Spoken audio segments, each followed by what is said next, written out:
before it gets too cold to do this, I want to show you what I did inside the chicken coop.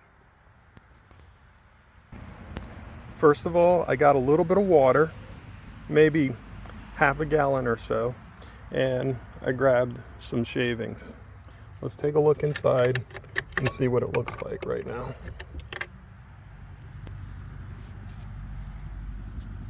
Now I use a deep litter method here, so I had some shavings that were here pretty much throughout the spring and the summer, and I went ahead and just topped it off right now, get this ready for the winter.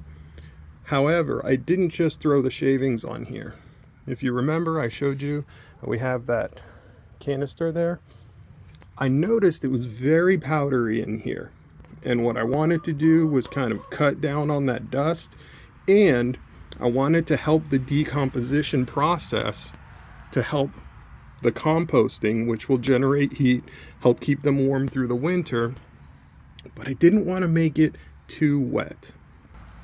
So my focus was to get it just wet enough to maybe wet like the top 1 inch or so. And there's probably, below this fresh pile here, there's probably a good 4 inches of just thick mulch, but it's all mixed in with manure and all kinds of stuff, right? However, the droppings alone aren't enough to really help that composition, because these shavings, they don't break down. It's not like grass clippings.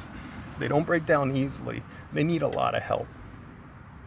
That moisture will help hydrate that bacteria, will help all the nutrients, the nitrogen that's inside of all those droppings to kind of spread and get around all of these shavings.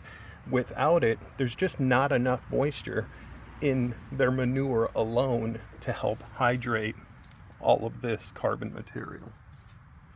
So just a little bit of watering in there cuts down on the dust.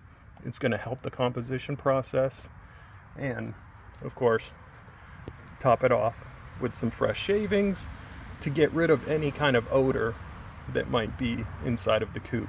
Because remember, I haven't touched this coop for 2 seasons now, and I only clean the coop out once a year. Very low maintenance. Highly recommend the deep mulching system with these tweaks that I've talked about today. So as always, you guys, be good. Keep your chickens happy. I'll see you on the next one.